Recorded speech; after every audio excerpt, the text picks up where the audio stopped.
Rhea Ong Yiu, welcome to the Human Capital Innovations Podcast. Hi, John. It's a pleasure to be with you today. You're joining me from Switzerland. I'm south of Salt Lake City in Utah. And today we're going to be talking about how organizations can strategically balance purpose and profit. It's really interesting in the day and age of corporate social responsibility, of ESGs, of triple bottom line and stakeholder capitalism.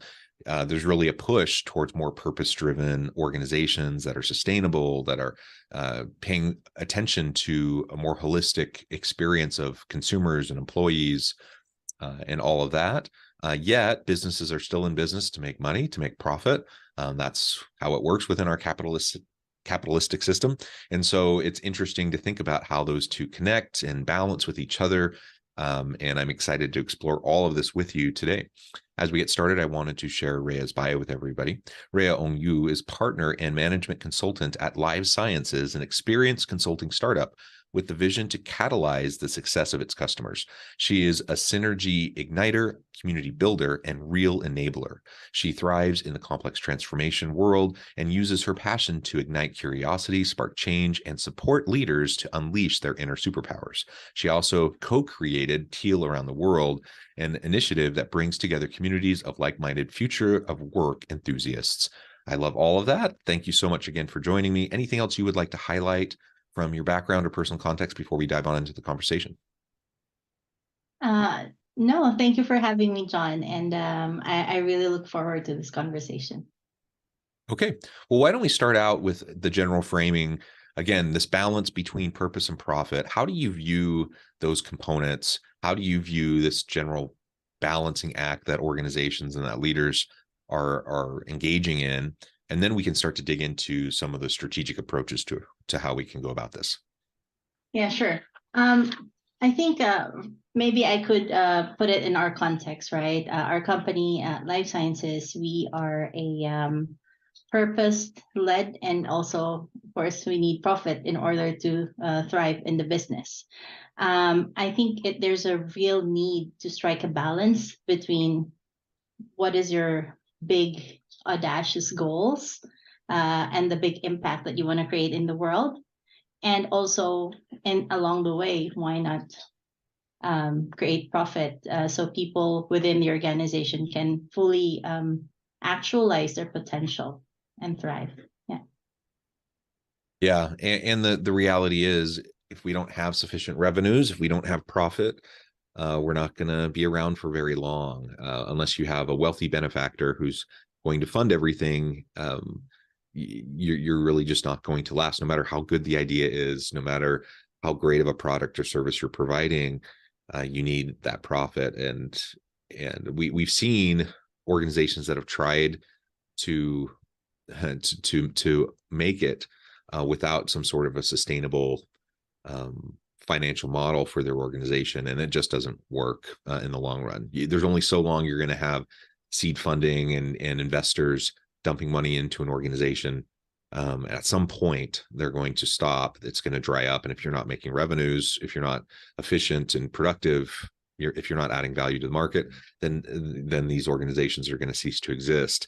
And so all along, we have to think about the profit piece, and without it, we're going to struggle for sure. But again, there's really this push towards having a more purpose-driven organization, having work that's infused with meaning and purpose, and the type of work that people get excited about showing up to do.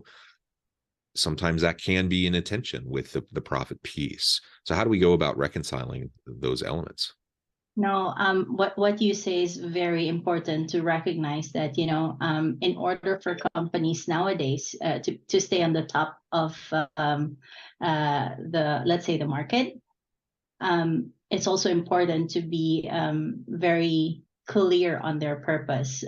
There's a whole study that was published by Forbes in 2017 where they said that the buyer behavior is actually taking purpose into account more than anything else these days.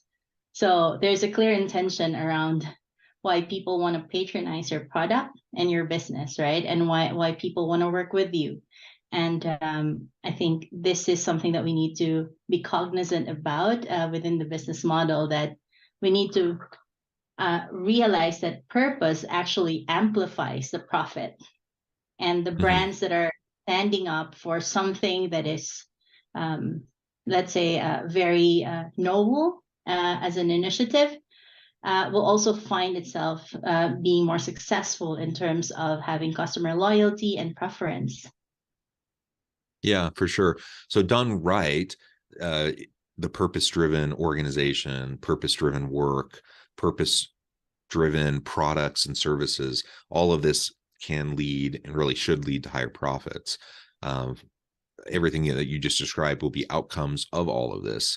And yet we see the tension remain. Many organizations, many leaders feel like the focus on the purpose is a distraction, perhaps it just requires an investment that they're not willing to put the time, the money, the energy into.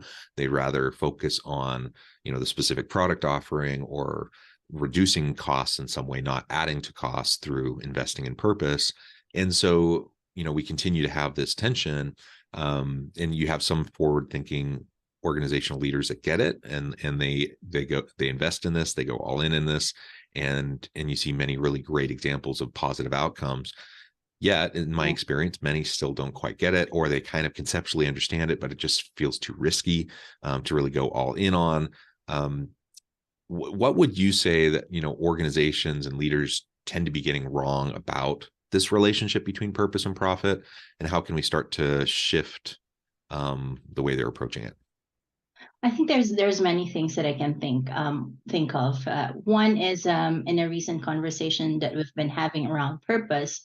There's also this: if you're working in a huge organization that has a very aspirational purpose, right? We want to be super innovative to create better futures for our customers. Let's say that's their purpose. And if you are far into the value chain within this whole organization, because it's too big, you probably don't have an interaction with the customers. You don't understand what is there, and there's a need to invest and to bridge that understanding of, is my purpose actually, my personal purpose, aligned with this company purpose? That's one thing, right? Is your purpose very aspirational for your own people as well, that they can really see themselves serving that purpose in their day-to-day work, no matter how far they are from the customer? And that's one thing to bridge. And the other thing is, I think there's a notion that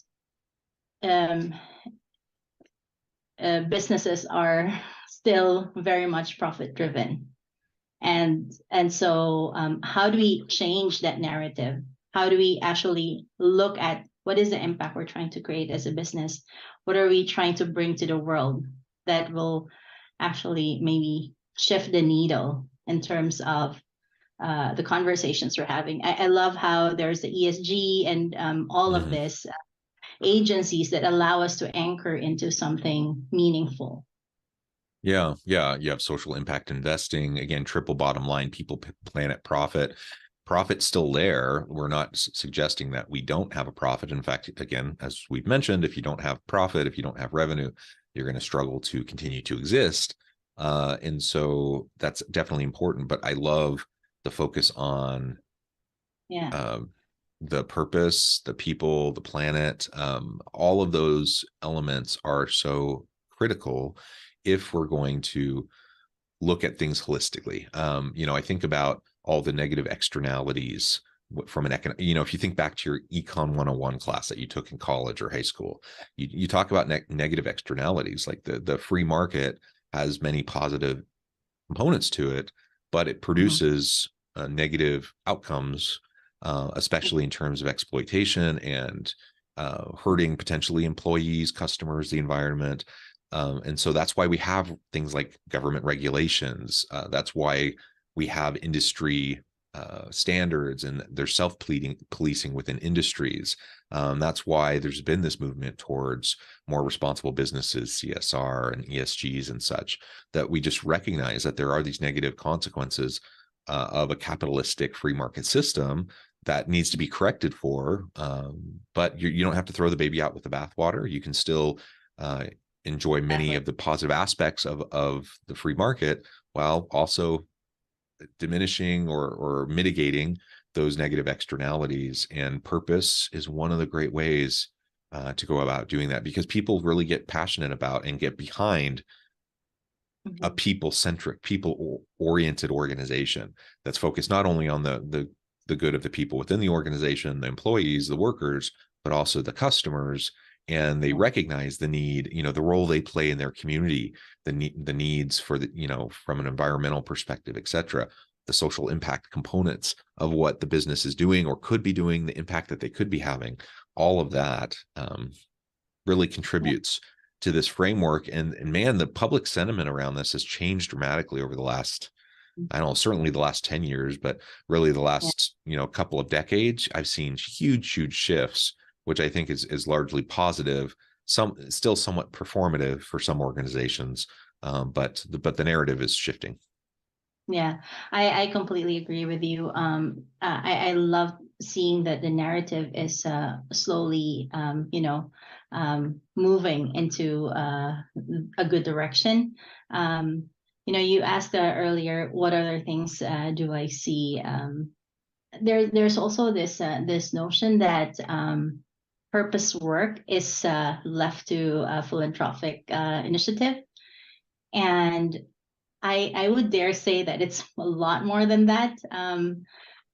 Giving money to whatever causes, societal business, social impact businesses, and all of that, it will not change the economic problems, right? It will not make it go away. What does make it go away is when we actually have like real investment of our resources, not just money, but time, thinking, strategy, and the capacity to acquire both the tangible impact and the intangible ROI, which is the fulfillment of the individuals within your system. So yeah, absolutely. So let's now spend the rest of our time talking about specific strategies organizations and leaders can take as they're trying to strike this balance between purpose and profit. You've already addressed some of the things organizations are getting wrong, some of the types of mindset shifts that need to occur. What are some of the specific strategic approaches that we can take as we're trying to strike this balance, perhaps shift a culture within our organization?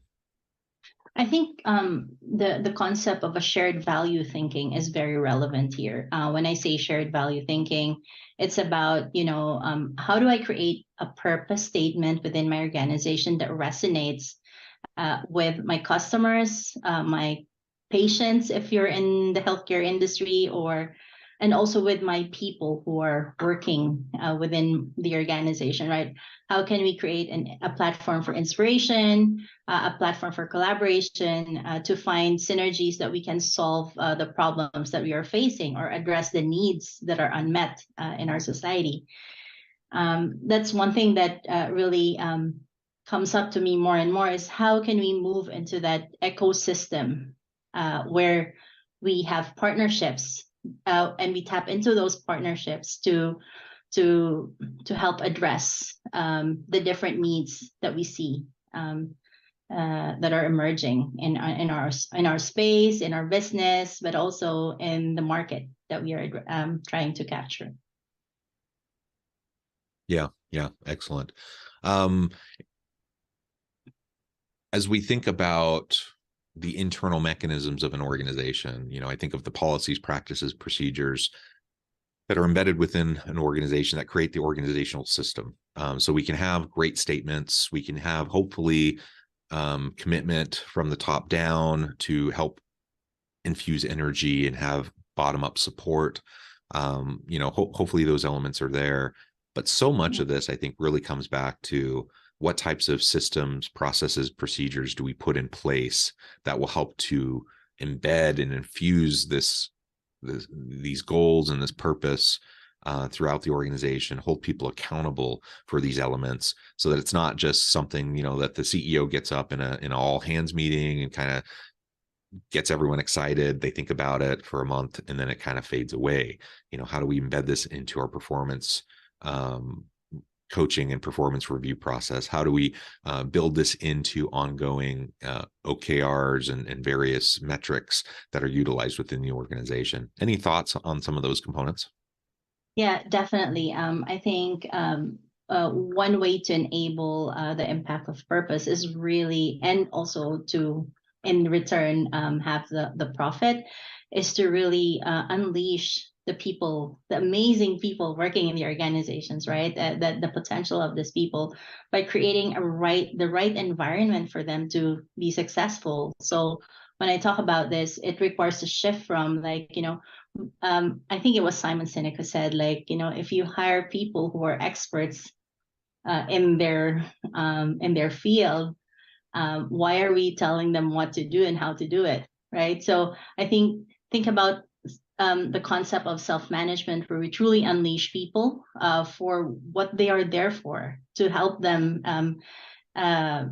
bring their contributions and make it known to the organization as well, and to acknowledge, appreciate, and recognize that. Another aspect there is paying attention to the behaviors within the organization that I would like to change. So me as a leader, for example, what are the things that will help me create this right environment for others?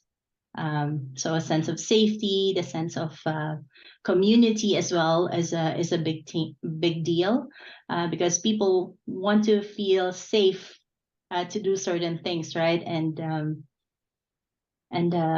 be their best version of themselves in the workplace. If we can truly achieve that, then I think the inner workings of the organization will help to truly drive purpose and profit forward. Yeah, I think that's great. So I would encourage the audience, anyone listening today, you're thinking, yeah, this makes sense. I want profit, my profit-driven organization to also be purpose-driven. I want to infuse that kind of an environment, that culture into my teams. I want them, you recognize the value and how that's going to help you create better stuff, have more sustainable systems, how it's going to help you attract and retain great people, et cetera. All the many benefits that Rhea, that you've suggested and outlined. And there really is a lot of research to go behind all of this. So you're sitting there, you're listening to this, you're thinking, this sounds good. Conceptually, you understand it's important. It can be a little daunting to take the first steps to try to drive some organizational change in this direction, especially if you have a very kind of rigid organizational bureaucratic system, if you have a very compliance oriented or a very autocratic type of organizational structure and system. It can be challenging, but I would say start having the conversations with key stakeholders within your organization, with key leadership roles. There's different ways about this. And I think every individual leader, regardless of your specific title or role or span of influence, regardless of where you're at in the hierarchy, you have the opportunity to influence things and create the environment within, at least at a minimum, within your kind of sphere of influence, your bubble, and the people you work directly with. But you can be an advocate, for more bottom-up types of approaches and pressure to put on management. You can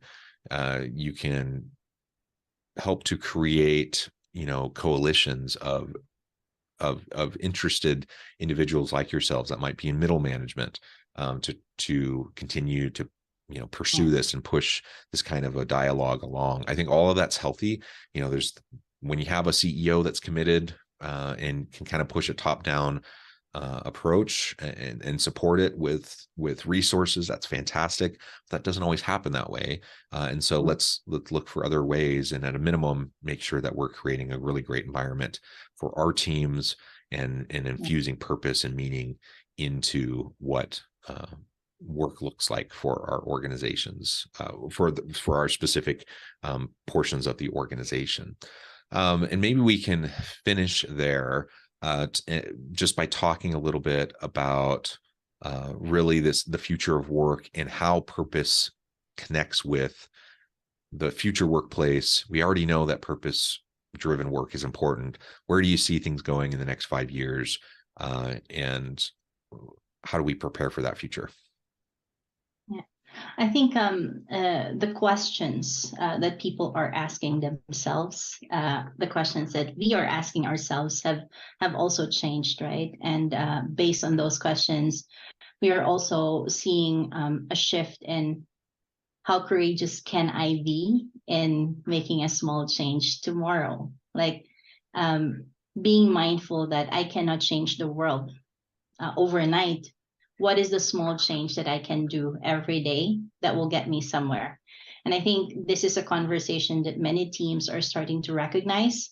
And has, if you think about if we change one small thing every day within 20 days of a work week, you actually have 20 changes within a team. That's massive impact. If you think about 20 people in a team, that's exponential.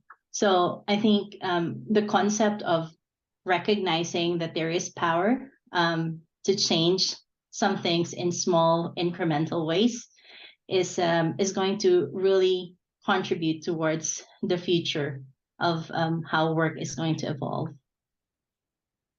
Yeah, wonderful. Rhea, this has really been a great conversation. I know at the time I need to let you go here in just a minute. But before we wrap things up, I wanted to give you a chance to share with the audience how they can connect with you, find out more about your work, and then give us a final word on the topic for today. Thank you, John. So yes, thank you for connecting with me. You can reach me on LinkedIn. You can find me on LinkedIn with Rhea Ong Yiu, RHEAONGYIU,